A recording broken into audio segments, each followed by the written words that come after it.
This is the second week of our Embracing Grief class. And so I know not everybody was here last week, and there was a parent meeting, and we had Labor Day, and so I wanted to go over a little bit of what we talked about last week, kind of to give you context too.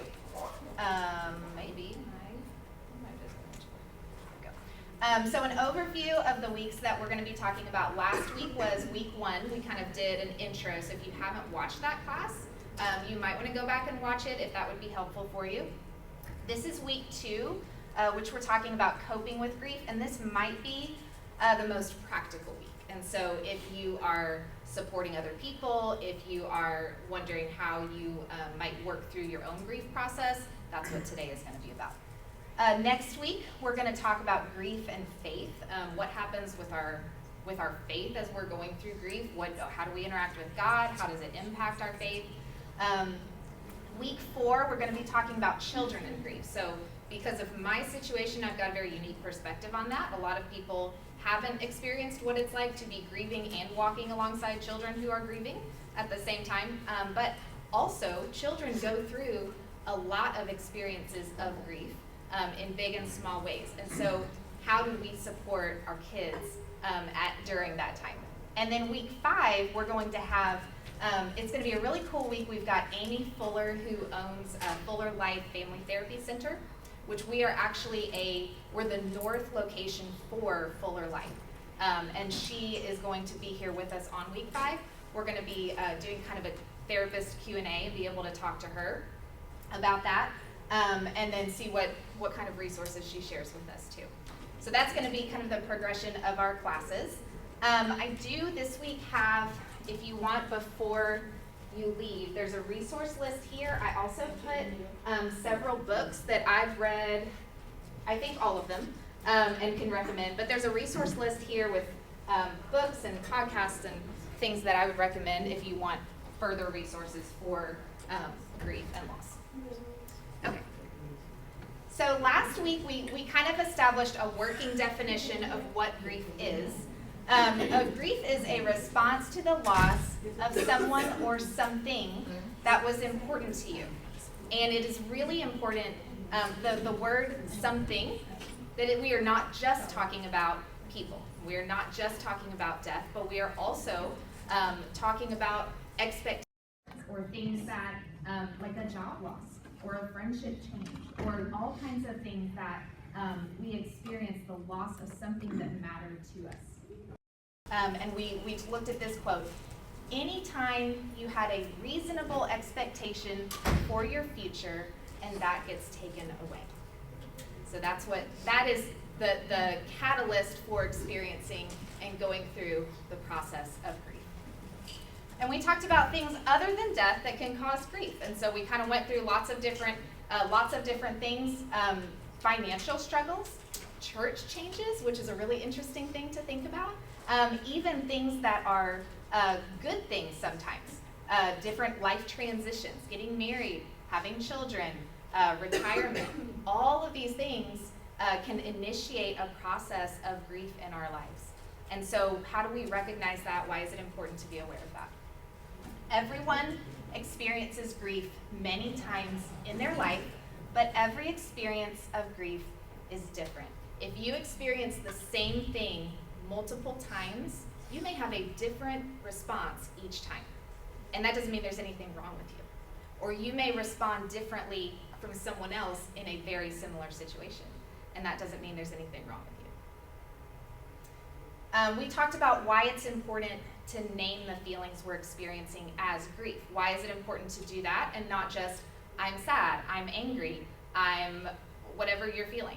Why is it important to name it as grief? It can help us understand why we feel what we feel and help us have self-compassion. That there's a reason you feel angry. There's a reason you feel what you feel. And that it's a normal response to losing something that really did matter to you. It is extremely important to let yourself feel your emotions without judgment. So we'll probably come back to this several times because this part is so hard and so important. And then we went over the stages of grief, which kind of are I don't want to say debatable, but there's a lot of discussion about, there's a lot of nuance to bring into these stages. So sometimes people look at that like, if I don't complete all of these, I haven't completed the grief process. Or that this is the roadmap to getting through or getting over my grief. And it's just not how it works. The person who came up with them said, that's not how it works. These were things that she observed in people who were terminally ill, but they are not necessarily this is how you get through this experience, okay? So these are not linear stages, meaning you don't go from 1 to 2 to 3 to 4 to 5 and then you're done.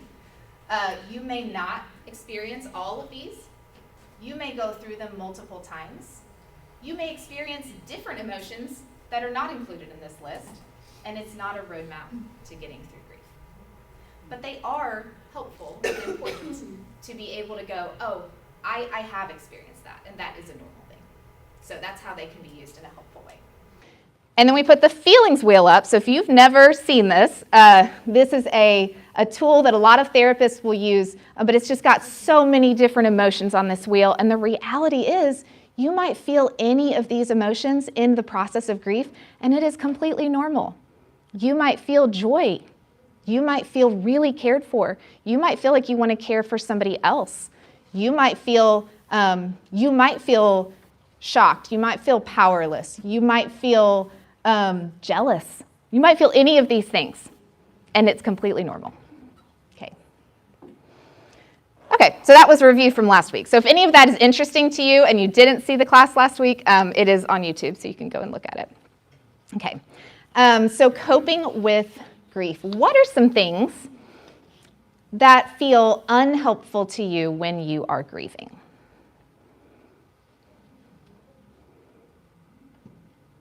Pretending you're not. Pretending you're not. Yeah, keeping it at bay. Okay. Mm-hmm. Yeah, what else? Say again? You can't concentrate. You can't. Focus. Okay. Mm-hmm. Yeah. Repeating the same negative feeling over. So getting caught in a cycle of emotion, like stuck, where you can't get out of something you're feeling. Stuck in a thought. Yeah. Yeah, stuck in a thought. Yeah. Yeah, that feels really unhelpful. Maybe others telling you to cheer up, feel better. Others telling you to cheer up and feel better. Yeah. Or maybe, like, I'm pretty sure you've grieved long enough. It's time to move. It's time to move on, right? Or my friend who went through the same thing, they've already moved on. Why haven't you? Okay, Tasha. Communication definitely, but I cringe at this when they say, "I know that she's in a better place," and that just it does something to me. Yeah. It's a trigger for me to just not want to share. Yeah, I know they're in a better place. Yeah. Yeah. No, I had a really hard time with that too, because I feel like a better place would be for my husband to be with his kids. But, yeah. Yeah. What else feels unhelpful to you? Anything else? Acceptance. Does that feel unhelpful to you? Yes. Say more. To accept or to receive it or to comprehend it. Mm-hmm. It's almost like unbelief. So maybe trying to move past a lot of things and trying to get too quickly to a place of acceptance, where that's not really helpful. You really do need to go through the other things before you get there. Yeah. Hiding the acceptance, don't want to accept it. Uh-huh. Yeah. Thinking about other people. Mm-hmm. So you just block what you're going through. Yeah. And just kind of sweep it under. Yeah. So this is, Tasha, what you were talking about. What are some common phrases people might say in response to someone who is grieving? So they're in a better place might be one of those things. What else? God loved them more than you. God loved them more than you. God needed another. I was really hoping that people don't say this anymore, but I think they do. I was really hoping. Just Yeah. love them. Yeah. There's not really anything you can say. Yeah. Just love Yeah. them. Yeah. These are some ones that I thought of. Everything happens for a reason. God needed another angel. God has a plan. I'm sorry for your loss. They're in a better place. At least, Meh. there are no words. Look on the bright side. Count your blessings. Okay, here is the point I want to make with this. There may be some of the things on this list that to you feel really comforting, and you love when people say that to you. Mine is, I'm sorry for your loss. To me, that is an incredibly appropriate thing for people to say to me, and I respond really well to that. That when I did this class with the high school teens, and that was the very first phrase when I asked, what is unhelpful to you? And one person said, when someone says, I'm sorry for your loss. And she said, I don't like, that doesn't sit well with me. And isn't that interesting that we feel differently about that phrase? Leigh Ann, you emphasized at least. Can you explain more about that one? You Which- emphasized at least. Yeah, at least. Okay, so let's say at least let's say you lose a child. At least you have 2 more children. At least they're not in pain. At least they're not in pain anymore. At least it's kind of the same as look on the bright side. I'm trying, and so if you've seen, we showed this with the emotions class. There's a video by Brene Brown that talks about the difference in sympathy and empathy. And she talks about silver lining things. When people try to silver line things for you, that's what that is. At least you have a marriage, I think is what she said. Just somebody going through a challenging time marriage. At least you have a marriage. At least those things are not helpful. But I think it's important. I put things on here that to me actually, some of them actually are good phrases. I like when people say there are no words. But there is, I don't know if I included it in here. I found a quote from somebody actually talking about how unhelpful that is because we need words to get through the grief process. And I went, I just don't think I agree. But that just showcases how we are all different, right? So what are some things that feel helpful to you when you are grieving? Praying is good, I think. Praying, okay. Yeah, people who are praying for you. Yeah, what else? What feels helpful, Tasha? So I have a couple of sister friends that they create beautiful distractions for me. Mm-hmm. And whether it's just making me laugh or just telling me that you love me Mm-hmm. and just checking in to let you know, hey, I don't have the words, but I love you enough that I'm willing to be present. Yeah. And for me, that says a lot. Yeah. Because I think sometimes we just assume, and this is just for me, I can only speak for Tasha. I like when people check in on me. Mm-hmm. Hence, that's the reason why I check in on other people. Yeah. And so creating those beautiful distractions help me to kind of keep my mind focused, like, Mhm. Lord, help me to keep going. Mhm. Because I can easily fall into a depression. Yeah. I'm with Tasha. The love I got from the ladies group, Mm-hmm. it kept me going. Mhm. So the prayers and the love from other people, Yeah. they're It makes a important. They difference, mean a doesn't it? lot. Yeah, Michael. One of the things that helped me is I have a cousin who lost her husband after 50 years of marriage. And one of the first things she told me was she said, it's okay to not be okay. Yeah. Mhm. That Yeah. was really helpful. Yeah. Because, sometimes I'm okay, sometimes Yes. I'm not okay. Yes. For her to encourage me, to let me know it's okay to not be okay sometimes. Yeah, permission to feel whatever it is that you feel. Yeah, that's huge to create space for that. No matter what it is, Yeah. everybody's different. Yeah, everyone's different. What about individually? What about, are there things that you do to process hard feelings that are helpful for you? Yeah, go ahead. I walk. Walk. Okay, But yeah. I walk with, and I used to walk with a journal. Mhm. Now I walk with my phone. Yeah. And if I see something, a rock that looks funny, Mhm. I will take a picture of it. And then it's something that just, Brings you joy. not really joy, it's just something Mhm. that I can use that might remind me of someone or Mm. something, or something that I went through. Yeah, I love My that. uncle Montalvo put a picture on Facebook the other day, yesterday. Uh-huh. He went to Kickarillo Park. Mm-hmm. That's my favorite place to go walk. Yeah. I used to I go love with that. Brent. So Yeah. it's like, I just find one place that's Yeah. got really good memory, Mhm. good spot, and I just return back to it. I love that. I love that. Yeah, walking. Yeah. Being alone. Being alone. Yeah. Because with my grief, I had to Mm-hmm. deal with me Yeah. before I could else, and even accept Yeah. anybody else. Yeah, that's good. Being alone. Does anyone not like being alone Me. when they're in grief? Yeah. So I think this is really important. So Kathy likes being alone when she's grieving, and you don't like being alone, and that's fine, and that's normal. And there's no pressure to say, well, I need to try to be alone because that's what Kathy said I should do, right? Michael. To piggyback off of what Kathy said, one of the stages that I went through was reflection. A time to be by myself, to be alone, to Yeah. evaluate my life, things that we did right and didn't do right, things that could be done better for future Yeah. references and moving forward. So it was very important to me, and I spent a lot of time isolated. People would call and try to get me to go to lunch or do things, but I needed that time Yeah. with God to evaluate, to see, Yes. what was going on in me. And I learned a lot about myself just in the past, Yeah. couple of months. yeah. God showed me a lot about Yeah. myself. And I needed that time, and I needed that Yeah.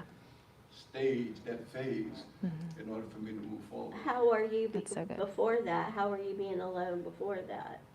Was it a Um, struggle for you to be? Well, I'm the type of person, when Allison first passed, I didn't allow myself to feel all the Right. emotion because I knew that there was business that needed to be taken care of. I needed to take care of her services, her final arrangements and all the things. So I kind of compartmentalized everything. I said, all my focus is on taking care of this business. Once the business is taken care of, once I have her body, Then you had time laid for to rest you. and all that. And then when everyone left that evening after the repast and everyone left, and it was just her portrait Yeah. and I and a bunch of memories in the house. That's when I allowed myself to feel emotion. But that's when the weight of that came down to me. But so I had to compartmentalize and process it that Yeah. way, because otherwise I'd be overwhelmed. Yeah. Yeah. So Yeah. Yes. I have to kind of take it in stages. Yeah. Kathy, my turn, don't you dare. About being helpful, when my husband died, I learned to recognize God's voice. Okay. Example, the day after, the day of the funeral, my son had gone back to school in Baton Rouge, we from New Orleans. Stacy was sick herself, so I was home alone. In the bedroom, I went to the closet to go to some of his clothes. I took a suit coat, I went into the pocket said, forgiveness, there was a little lapel pin. Forgiveness heals and renews. I said, oh Lord. And I went to the other pocket, that was a business card. Forgiveness heals and renews. And I was in that room stewing. I was so angry in that room. And these things, I said, oh Lord. So I left, it's like the walls were coming in on me. I left the bedroom, went into the living room, put my feet up on the coffee table, grabbed a book that a little young sister had given to me years before about prayers for mothers. Grabbed the book, it opened to the page on forgiveness. I said, oh, Wow. Jesus. Yeah. So the rest of the That was a sign. Next did worship service. Errol's message was on forgiveness. Okay, so I did two things after that. Thought I was doing okay. This last example, the ladies of our church had grabbed the van. We hopped in the van to go to a ladies' room in another city. And I was laughing and cracking jokes as I usually do. We got to the place, they were giving out door prizes. There was a little box with a little clear face in the front. Each one had a little bunny, stuffed bunny in it with a little lapel, a little heart around its neck. My little heart said,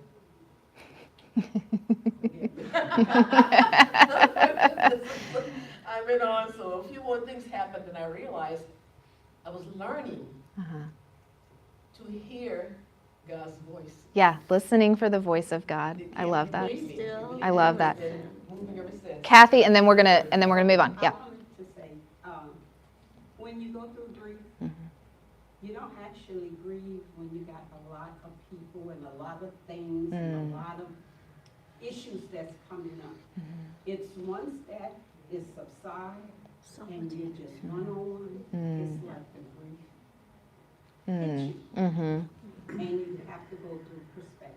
Yeah. Like what Mike said. Yeah, needing that time alone and having support from, you can have support from people while you are at home alone.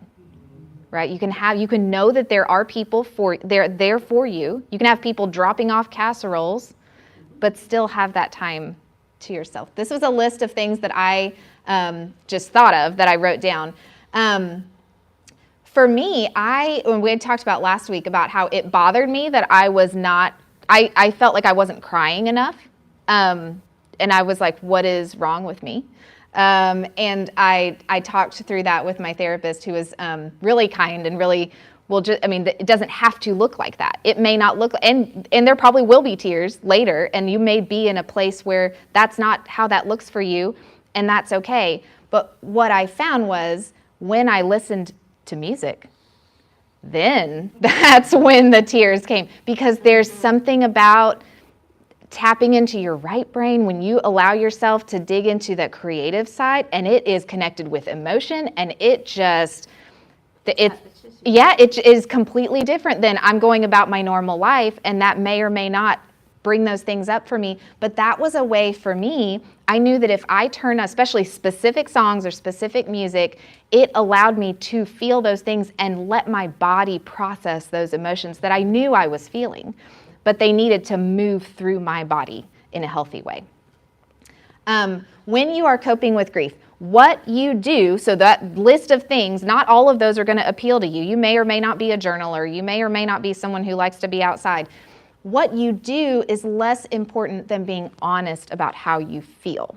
So that is the point. The point is being honest, and the point is giving your body and your soul space to feel those things, and so that you can process them, so that you can move through the process of grief in the way that your body needs to. If you don't do that, you end up suppressing that, and that is not going to be healthy for you. So this is a great quote by Tara McDaniel, is a great person to follow on social media. I think she's on that list. She says, 40 years worth of studies have shown that people who write about their troubles are significantly calmer and happier than those who only write their happy thoughts. So if you are honest about the things that you feel, the things you're right, the things you're praying, being honest about the things you're praying to God is so, so important. And sometimes we think, well, I can't say these things to God. I need to, my prayer needs to sound like this because I need to show that I have faith, or whatever reason we have. Debated on whether to put this quote up, but this is by Kate Bowler. She said, I read an article about how people in grief swear because they feel the English language has reached its limit in a time of inarticulate sorrow. That may be the most honest prayer or journal entry or statement you can make. And I think it's really important to give yourself the space to be honest. That's gonna hurt them. So sometimes that may be it. That may be a different motivation. Yeah. Kate Bowler was diagnosed with stage 4 cancer at the age of 37. And so her book is about her, and she's still alive. They did not expect her to be, but her couple of books are her memoir of that experience and the things that she experienced through that. So why might we avoid being honest and feeling our emotions in grief? What are some reasons we don't do that? I had a weird thing I was unprepared for in my most recent bout of grief, that I was convinced I had dementia because I couldn't remember things, I couldn't find things. It was my grandmother all over again. I even have an appointment November the 3rd at the Nan's Alzheimer thing down in the medical center because you have to wait 6 months to get an appointment. So I figured that's a good thing to have that. But at the right time, a friend, and I'm terrible, and I don't remember who it was at that point, recommended I listen to a presentation from a neurological psychologist and the physiologically, especially neurological changes that happened in grief. Yes. It was where I was, all of that. Had I not been honest that, I'm in bad shape, I'm losing my mind, and I need to get help down in the medical center. Yeah. If I would have held that in, I think I would have been ruined. Yeah, it takes a toll on your body, on your mind. One of the books I think is up there. I'm trying to remember the name of it. The Grieving Brain if you're interested in the neurological and the science parts of grief, this is the one I'm in the middle of right now, and it is really interesting. And it's not like any of the other books. A lot of them are kind of what's the experience of grief, and this one really is like the study and the science and what happens in your brain and the experiments that they did with different people, and it is really, really interesting. Kathy.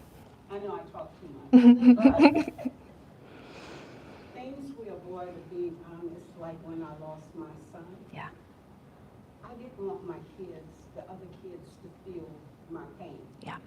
It was like when their dad died, Mm-hmm. and I'm looking at my children, grown children's faces, Yeah. and I had to be strong for them Mm-hmm. because they needed me. It was not about me Yeah. anymore. It was about them. It was about them when I lost my child and when they lost their dad. It was Yeah. about them. Yeah, sometimes we feel like we have to hold it together for the other people in our house or because of our circumstances. And there is some validity. Sometimes that is true. So I'm going to show you a picture. This is a picture. I posted this. This is in 2020. So it's December 17th, 2020.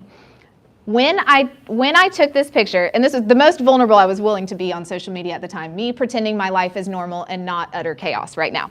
But the situation when I posted this photo, I had a newborn who was a preemie who had been born 5 weeks early, who had been in the NICU for 2.5 weeks. And she was in Conroe, and so I was driving up to Conroe every single day. And then my husband got sepsis and was in the hospital downtown for an extended amount of time, and we didn't know how long. And then also I had these other 2 kids at home. So in that moment, the most honest I could be was, there are some things that I feel, and this is hard, and also I have to continue to move. Like I have to continue functioning, because there are things that have to be done and there are other kids. But eventually, it was really, really important for me to slow down and feel those things, right?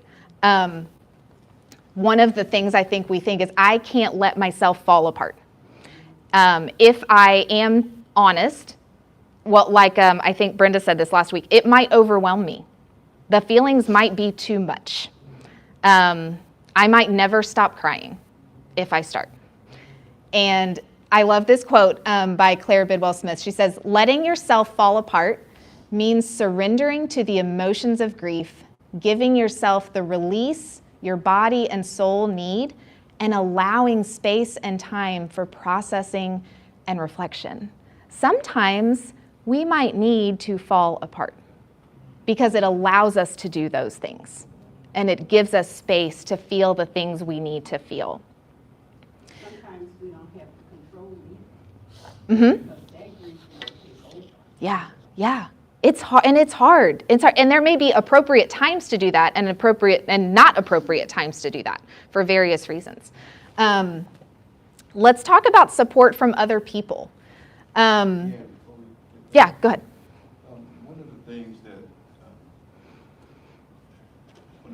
I went through was in my grief, I came to the conclusion that I had to model what I considered to be, a godly way of dealing with grief, because there were people watching me. I had siblings, and I had children, and I had people looking at me, and they're seeing how I respond.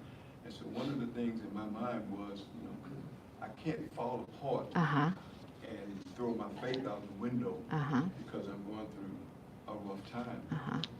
So I had to always be mindful. I had to be honest with myself. And for me, one of the hardest things for me was getting outside of my own head. Yeah. Because when you get inside your head, when you're in the house all alone, just you, and memories, your mind can do some strange things to you, if you let it. Yeah.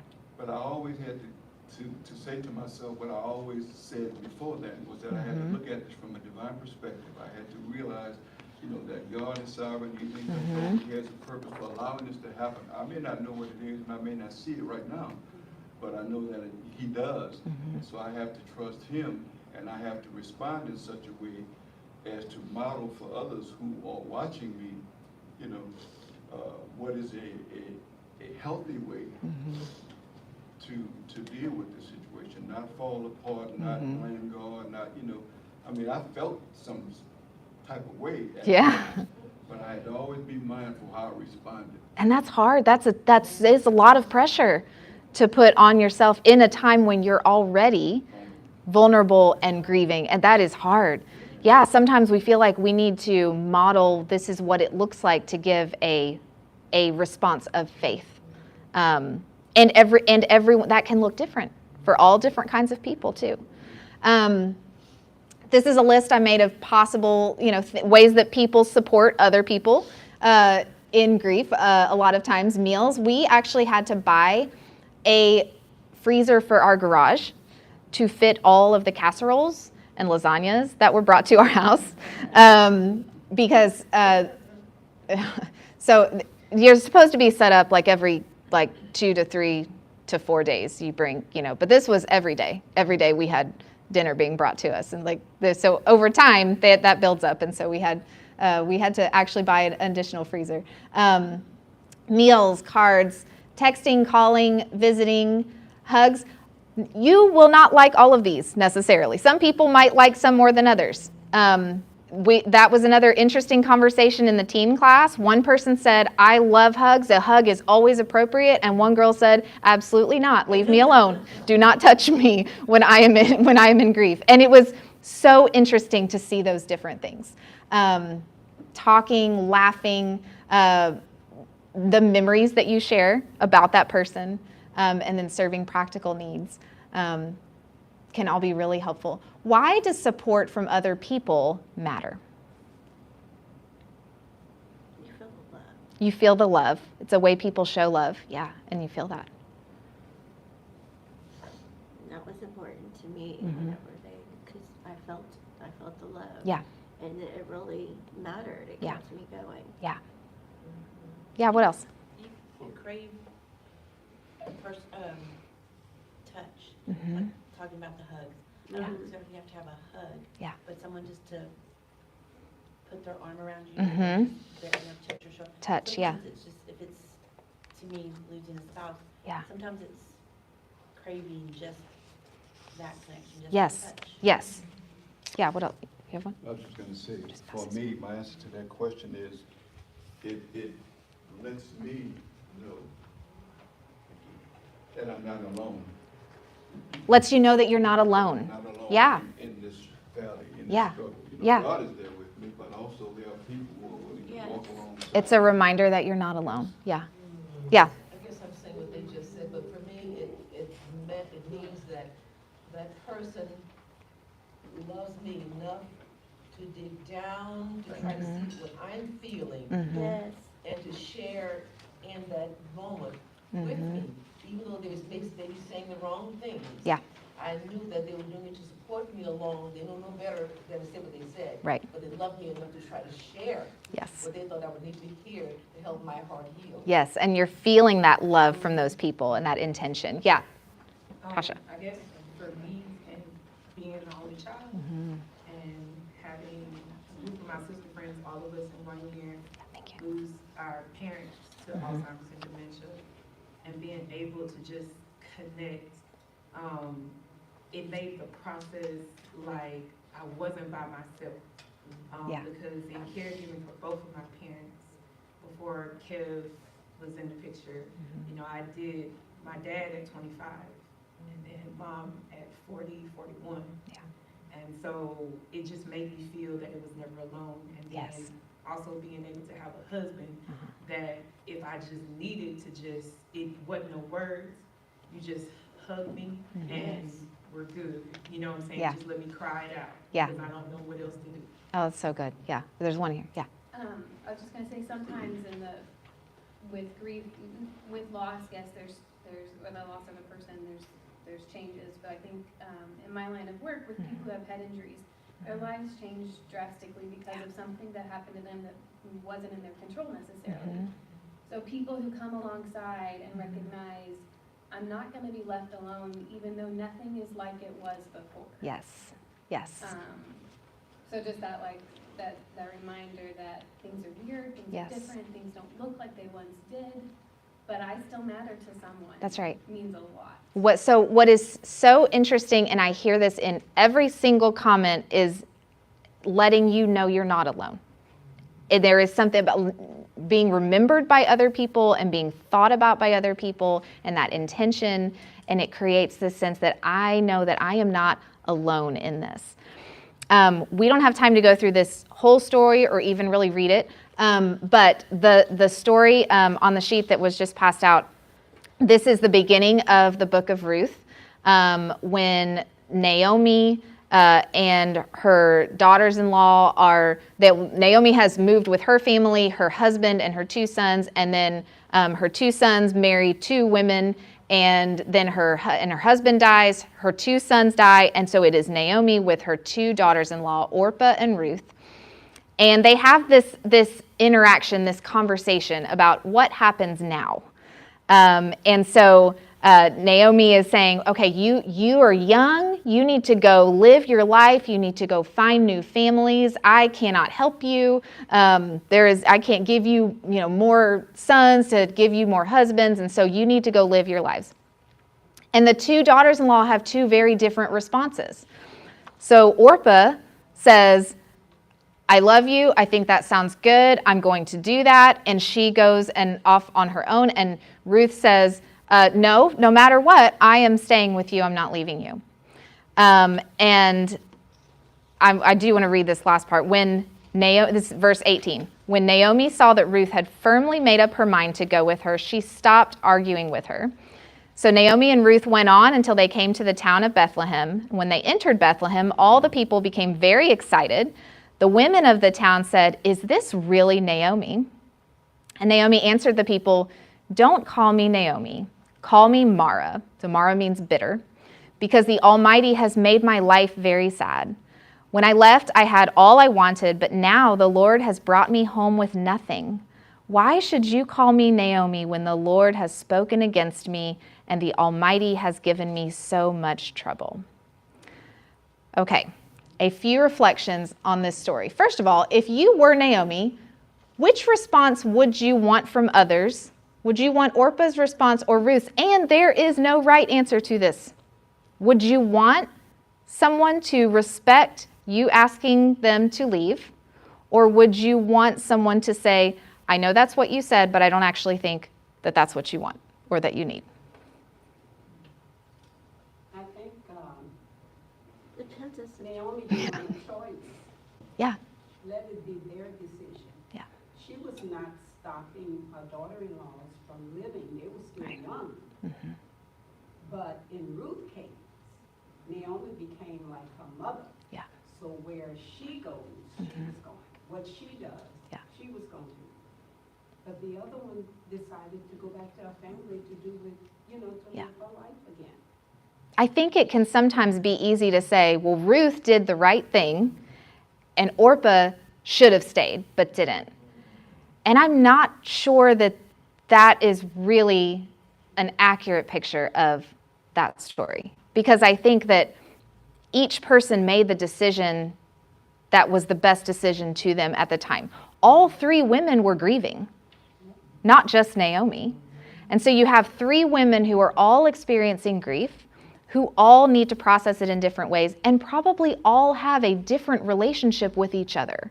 The relationship between Naomi and Orpah may have been very different than the relationship between Naomi and Ruth. And the relationship you have with someone matters when it comes to how you are going to support them, right? I may want a hug from one person and not really from another, because we just don't have the same, or I may want someone to visit me and talk about memories that they have with me. I don't want to do that with someone I don't know very well. But a meal is fine, or cards are fine, or, and so the way that we interact with people and support them in grief can be very dependent on the relationship we have with that person. So there's a few things that I wrote down after I read this story. Discerning the right response depends on the relationship. It is valid to want space, but we also need connection. And so you see both of those shown in that story. All three of these women are grieving, and so we can kind of imagine what that process might have looked like and the emotions for each one of them. This relationship with Ruth and Naomi must be mutually beneficial. This must have seemed like this is a good path for both of us in this season with the way that we feel. But here's the part that I thought was so interesting as I read it. And the reason that I read those verses at the end, Ruth being there did not take away Naomi's grief. Ruth and Naomi together go to this village, and the women are all excited, and Naomi says, no. This is how I'm feeling. She's very much in the depths of her grief, and God is against me, and this is how I feel, and I want you to call me bitter. And it's easy, if you're the support person, if you are Ruth, to hear, well, okay, but hold up. I thought I made your life better by being here, and I'm supporting you through this, and I can't believe that you... But she didn't take away the grief. The grief is still there. It's just a whole lot easier to bear because she has this support from somebody. Right? I thought that was so interesting, Michael. I think it's also interesting, the comment that Naomi made when she changed her name. She said, don't call me Naomi, call me Myra, which means bitter. It speaks to her perspective of the situation. She looked at it as God did something bad for her, or to her, allowed these bad things to happen to her. And oftentimes we have that mindset, but she didn't see the big picture, that, who she would marry, who, Ruth would marry, and who would come through that lineage. So these are some big things we're probably going to talk about more next week, because that's going to be our grief and faith week. And what do we do with these worldviews when we feel like God did this to us, or with that? What do we do with that? How do we wrestle through that? I like that comment, and I want you to hold on to it for next week. We are wired for connection, and that is both the reason that we grieve, because we've lost something or someone that mattered, and it's the reason we do need people when we're grieving.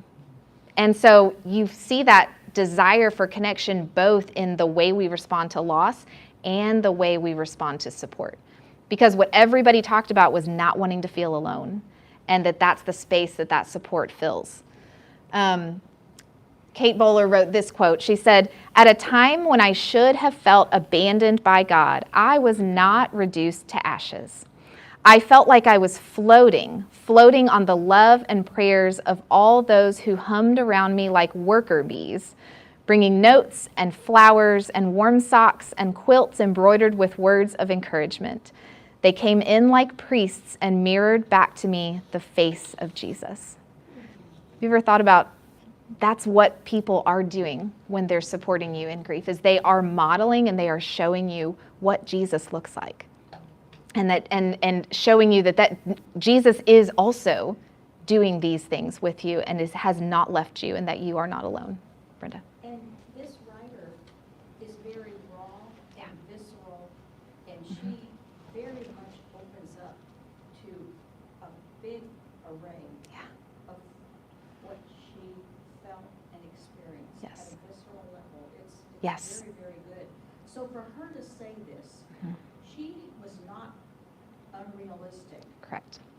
About what she was going through. That's She right. was very realistic. So for her to have this realization really, really spoke to me. Yeah. This is not monkeys and butterflies and she's trying to make things fluffy. Right. For her to feel this was significant. It's a very deep thing. It's not on the surface. It is striking a very deep chord in her. Yes. Supporting others can often feel challenging, which I think this part is really important, because we have made the point that some phrases people say I might really like, and the same phrase might sit very badly with somebody else and might be triggering. I might like to be supported one way, and for somebody else, that's not how they want to be supported. And so the temptation can be, well, I'm too afraid to do the wrong thing or to say the wrong thing, and so I'm not going to do anything.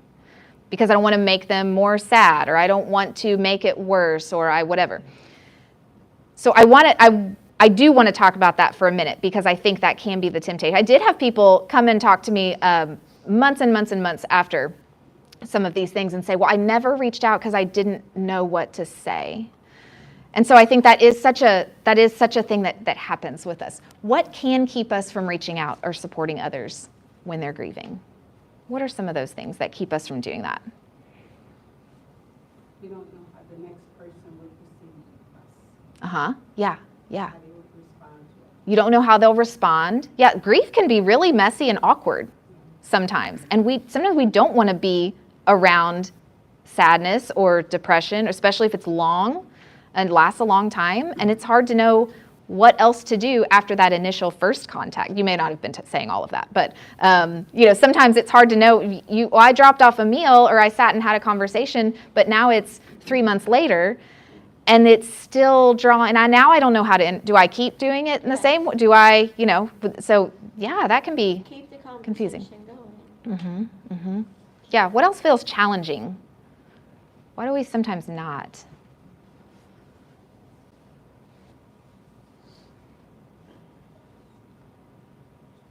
I have heard people say, well, I don't want to make them more sad. I don't want to ask about the person who died, or I don't want to ask about how they're doing because they seem really good right now. And I'm afraid if I bring it up, I'm going to bring up all of those emotions. Yeah. I had a distant, she's a cousin down the line, but she found out about Brent's passing like 6 months later. And then she waited another like 2 months, and she was like, I just didn't know, I wasn't there from the beginning or the start, or that she's like, I was just so afraid to trigger you back into a spiral, and Yeah. I can see that. Yeah, and I think it's important to acknowledge that comes from a really kind, intentioned place. That's very well, and they do not want to hurt you. And that's a kind thing. That's a compassionate thing. But it's important to listen to the voices of people who have been through that and said, it would have been better. I would have been better to reach out, because I do feel loved and supported. If it's down the line, and they don't want to bring them back in the spiral. Yeah. What do they say to them? I was thinking of you. How are you doing? Yeah, was thinking of you. How are you doing? I don't think there's anything. Sometimes it doesn't feel like there's anything right to say, and nothing you can say will fix it. We would all love to fix it. This is a list of things that Excuse me. Real quick. I have a kind of unique situation in that my next door neighbor, 3 days after Allison passed, one day I was getting in the car and I saw him, and I informed him that Allison had passed, and he offered his condolences and all. 3 days later, his mother passed, and so now we are, Yeah. and he's taking it really bad. Yeah. He's struggling. That's so hard. And so I spend a lot of time trying to encourage him. Yeah. And he encourages me too. But sometimes, I'm watching him because I can't approach him the same way I would approach others. Yes. So I'm kind of trying to be sensitive to where he is and offer him what he needs, at the time. And so it keeps me sometimes off of focusing on my own grief. Yeah. Because I'm trying to be supportive and helpful. It can be so challenging. So it's a really unique situation. Yeah. So let's go have dinner. Yeah. So I wrote a list of things, of ideas. This is not an exhaustive list. There are more things I'm sure we could probably all put our heads together and come up with more things. But when you are a support person, being curious, because everybody is different, staying open, sensitive to what does that person want? How does that person want to process? What kind of relationship do I have with that person? And am I the person to do these things? Respecting boundaries. So, if someone has asked, they need time alone, or this is what, then respecting those. Acknowledging that everyone is different, and just because I would want to be responded to in one way may not be the way they want to be responded to, and that's okay. asking would you rather questions. I found this really helpful right in the aftermath of something really hard. It is really hard if someone says, what can I do for you? Because for me, I'm like, I don't know. Like that takes so much brain power for me to come up with an idea. However, if they said, I'm going to either drop off groceries or I'm going to order a pizza for you, which would you prefer? That is so much easier, and I can pick the one that is easier for me. And in that moment, my brain has enough energy to pick one of those two. And that can be a useful thing for a lot of different things. Would you rather this, or would you rather I drop a gift off on your porch, or would you rather I spend time and come in and talk with you? Because I'm good with either one. Yeah. When we're going through that process, we're feeling so depressed, and when somebody offers, and I know they offer out of love to, if you need something, just call me. Yes. But you're so depressed. Yeah. You don't feel like calling. Right. Yes. You just don't. And so I learned that, and so. Yeah, it's a kind thing to say, but the chances of someone taking you up on that actually are really slim. Just let me know if you need anything. Yeah. And so I say that to say. Or tell them calls suicide. Uh-huh. Yeah. They don't My approach has been, or just to the people that just call. Yeah. If you have, you're not gonna want to Right. call anybody. Yeah. You feel so terrible. And then there was two words that I learned in counseling too, that you just hate to hear, and it's at least. At least you had 3 years, or at least he was there. At least she was there. And sometimes that phrase is really helpful for the person in processing it for themselves, but to be told that from someone else feels very different, right? Permission to not respond. So one of my favorite ways to text people in the aftermath of grief is to say, absolutely no need to respond to this text at all.